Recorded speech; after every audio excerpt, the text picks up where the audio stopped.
आपके सामने हाजिर हूँ। Professor Dhirendra Kumar Singh, department of economics, DA college Dumra. भारतीय आयोजन की व्यूह रचना या कूटनीति का शेष भाग पर हम चर्चा करेंगे। तो आज जो चर्चा करेंगे वह है चतुर्थ पंचवर्षीय योजना की व्यूह रचना। छात्रों, चतुर्थ योजना के पूर्व देश की अर्थव्यवस्था प्रत्याशित मुद्रा प्रसार के दबाव से ग्रसित थी। तब विकास कार्य बिल्कुल ठप सा पड़ गया था। इतना ही नहीं, तृतीय योजना, चतुर्थ तथा आगे आने वाली योजनाओं के लिए एक आवश्यक पृष्ठभूमि के निर्माण में भी असफल सिद्ध रही थी। परिणाम स्वरूप ऐसी परिस्थिति में चतुर्थ योजना के लिए एक नए दृष्टिकोण पर आधारित व्यूह रचना की आवश्यकता पड़ी। चतुर्थ योजना के लिए प्रोफेसर गाडगिल, जो योजना आयोग के उपाध्यक्ष थे, एक नई कृषि व्यूह रचना, न्यू एग्रीकल्चर स्ट्रेटेजी तैयार की थी। इस नई व्यूह रचना का उद्देश्य एक ओर तो देश को खाद्यान्न के मामले में पूर्णतः आत्मनिर्भर बनाना तथा दूसरी ओर निर्माणकारी योजनाओं के विकास के लिए आवश्यक पृष्ठभूमि तैयार करना था। कृषि के अंतर्गत पहले उन क्षेत्रों के विकास का प्रयास किया जाने को था जहां पर उत्पादन वृद्धि की संभावनाएं बहुत अधिक थी। इसके लिए एक नया कार्यक्रम यानी अत्यधिक गहन कृषि कार्यक्रम लागू किया गया। चतुर्थ योजना में इस बात पर पहल महसूस किया गया कि देश का औद्योगिक विकास अंततः खाद्यान्नों में आत्मनिर्भरता तथा कृषि के विकास पर निर्भर करता है। इसी प्रकार चतुर्थ योजना में उद्योग धंधों के विकास के लिए फ्रांस के आधार पर सांकेतिक नियोजन को आधार बनाया गया। साथ ही मिश्रित अर्थव्यवस्था के स्वरूप को भी सहकारी अर्थव्यवस्था के रूप देते हुए सभी प्रचलित अनावश्यक नियंत्रणों को समाप्त करने की व्यवस्था की गई। उपरोक्त बिंदुओं को ध्यान में रखकर चतुर्थ योजना में 5 वर्षों में सार्वजनिक क्षेत्र में 15,789 करोड़ रुपए व्यय हुआ, जिसका विभिन्न मदों में वितरण 130 पृष्ठों की तालिका से स्पष्ट है। छात्रों, चतुर्थ योजना की व्यूह रचना में निम्नलिखित बातों को प्रधानता दी गई थी। फर्स्ट, आर्थिक विकास की गति को एक बड़ा धक्का देने के लिए योजना के आकार को अपेक्षाकृत बड़ा रखा गया था। इसमें तृतीय योजना से लगभग दुगनी रकम राजकीय क्षेत्र में भी व्यय की गई। सेकेंड, देश की अर्थव्यवस्था को समाजवाद की ओर अग्रसर बनाने के लिए सार्वजनिक क्षेत्र में निजी क्षेत्र की अपेक्षा अधिक मात्रा में व्यय की व्यवस्था की गई थी। थर्ड, चतुर्थ योजना की कूटनीतिक स्थिरता के साथ साथ विकास, ग्रोथ विथ स्टेबिलिटी के व्यापक उद्देश्य को ध्यान में रखकर तैयार की गई थी। फोर्थ, चतुर्थ योजना को रोजगार उन्मुख, एम्प्लॉयमेंट ओरिएंटेड बनाने पर भी जोर दिया गया था। फिफ्थ, समानता एवं सामाजिक न्याय, इक्विटी एंड सोशल जस्टिस के व्यापक सामाजिक उद्देश्यों को सामने रखकर विनियोगों का निर्माण इस प्रकार से किया गया था कि वांछित उत्पादन एवं उसके समुचित वितरण के साथ साथ अविकसित क्षेत्रों के विकास में तीव्रता लाई जा सके। दूसरे शब्दों में, चतुर्थ योजना की व्यूह रचना के अंतर्गत क्षेत्रीय असंतुलन को यथासंभव कम करने के प्रावाहिक लक्ष्य को स्वीकार किया गया था। इस उद्देश्य से केंद्रीय परियोजनाओं के स्थान निर्धारण में पिछड़े हुए राज्यों तथा क्षेत्रों को प्राथमिकता देने की बात निश्चित की गई थी। 6, योजना तैयार करते समय एक स्पष्ट मूल नीति की भी घोषणा की गई थी। कारण स्पष्ट था, अर्थव्यवस्था को परिपक्वता की ओर अग्रसर कराने में एक महत्वपूर्ण बाधा मुद्रास्फीति थी। इतना ही नहीं, सार्वजनिक उपक्रमों के लाभ तथा आधिक्य को बनाए रखने के औचित्य को भी चतुर्थ योजना में स्वीकार किया गया था, जो योजना के निम्न बयान से अधिक स्पष्ट हो जाता है। वो क्या है? In a society in which highly uneven distribution of income and wealth exist, it is undesirable to make unnecessarily low charge and to tax at low rate those person who have ability to pay.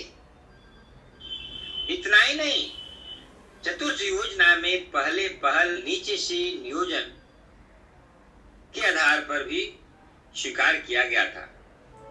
वास्तव में पहले योजनाओं के आधार पर यह महसूस किया गया कि विकास के लक्ष्यों को स्थानीय आधार पर विकेंद्रित करके ही आर्थिक विकास की गति को तीव्रतर बनाया जा सकता है और अंततः देश में 1951-52 से 1968-72 तक 18 वर्षों के नियोजन की अवधि में तकनीकी विकास की सदैव अवहेलना की गई थी। पहले चतुर्थ योजना में स्वीकार किया गया कि आर्थिक विकास एवं तकनीकी प्रगति में बड़ा ही घनिष्ठ संबंध है।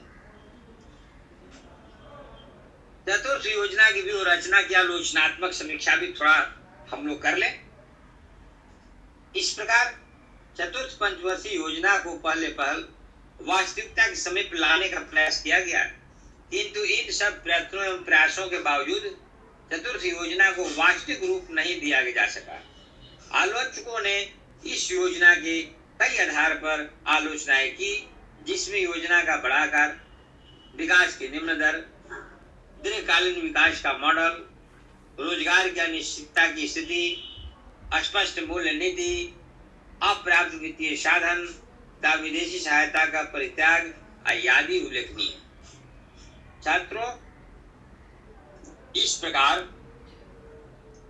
चतुर्थ योजना में योजना निर्माताओं ने पहली बार ऐसी उपयुक्त तथा यथार्थिक कूटनीति अपनाई, जिसने योजना के लक्ष्यों को पूरा करने के लिए अपनाई जाने वाली तकनीकों को पूरे विस्तार के साथ प्रस्तुत किया। इसमें भारतीय अर्थव्यवस्था की कृषि पर अधिक निर्भरता के अनुरूप ही कृषि विकास को उच्चतम प्राथमिकता प्रदान करने के साथ ही उद्योगों के विकेंद्रीकरण के महत्व पर जोर देकर औद्योगिक विकास की कूटनीति को नई दिशा प्रदान की गई, ताकि आर्थिक शक्ति का संकेंद्रण घटाया जाए, रोजगार के अवसर बढ़ाया जाए, संतुलित प्रादेशिक विकास किया जा सके। इस प्रकार विविध प्रशुल्क तथा अन्य विधियों के माध्यम से आय तथा धन की असमानताओं को घटाने का प्रयत्न किया गया। योजना की कूटनीति का एक महत्वपूर्ण आधार यह भी था कि निर्यात बढ़ाया जाए तथा आयात घटाया जाए और धीरे धीरे विदेशी सहायता को समाप्त किया जाए या घटाया जाए। प्राथमिकताएं इस प्रकार से प्रदान की गई कि संतुलित आधार आर्थिक विकास की समस्त कूटनीति के अनुरूप आत्मनिर्भरता की ओर स्थिरता के साथ साथ विकास किया जा सके। छात्रों, अब हम पांचवी पंचवर्षीय योजना के व्यूह रचना के बारे में हम चर्चा करेंगे। पांचवी पंचवर्षीय योजना तैयार करते समय चतुर्थ योजना की कूटनीति के सभी पहलुओं को ज्यों का त्यों रखा गया था। जैसे पांचवी योजना में समेकित योजना को आधार बनाया गया, नीचे से नियोजन को स्वीकार किया गया। अर्थव्यवस्था को आत्मनिर्भरता स्फूर्त विकास की ओर अग्रसर करने के उद्देश्य को भी स्वीकार किया गया। इस योजना का बड़ा आकार इस बात का स्पष्ट रूप से परिचायक था कि यह योजना बड़े धक्के के सिद्धांत बिग पुश थ्योरी पर आधारित थी। इस भारतीय उद्योगों के विकास द्वारा निर्धनता निवारण पर अत्यधिक जोर दिया गया जो श्रीमती गांधी के निम्न कथन से स्पष्ट है। भारी उद्योगों के विकास विस्तार का निर्धनता निवारण में कोई मौलिक विरोधाभास नहीं है। यह तथ्य पांचवी योजना का प्रारूप तैयार करते समय हमारे समक्ष सदैव रहा है। पांचवी योजना की व्यूह रचना अपने दोहरे उद्देश्यों गरीबी को दूर करना और आर्थिक आत्मनिर्भरता की प्राप्ति पर आधारित थी।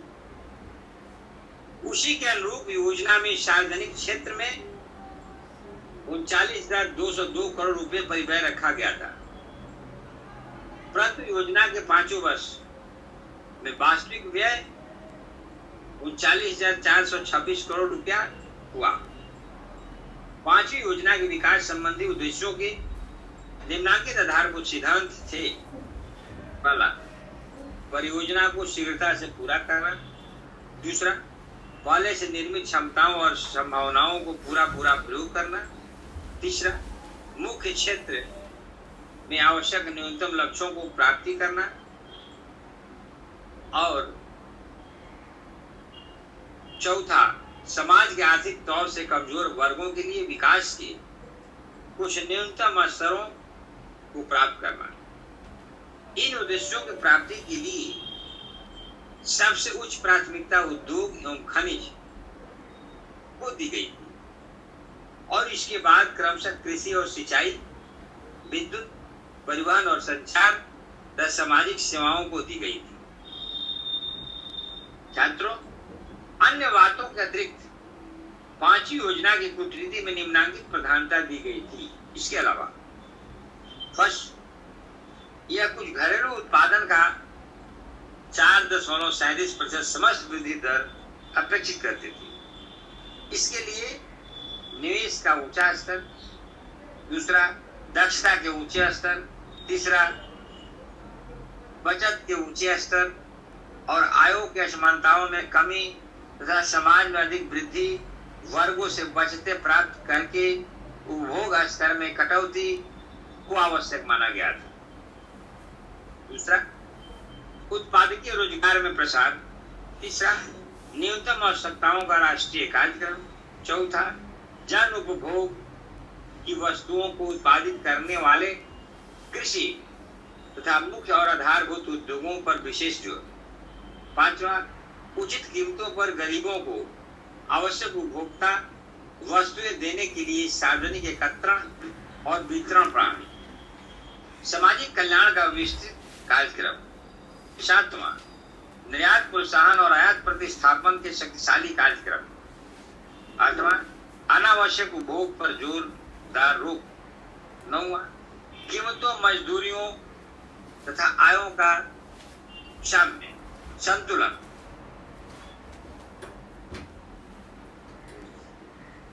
आगे है सामाजिक, आर्थिक और प्रादेशिक असमानताओं को कम करने के लिए संस्थानिक प्रशुल्क की कर और अन्य विधियां।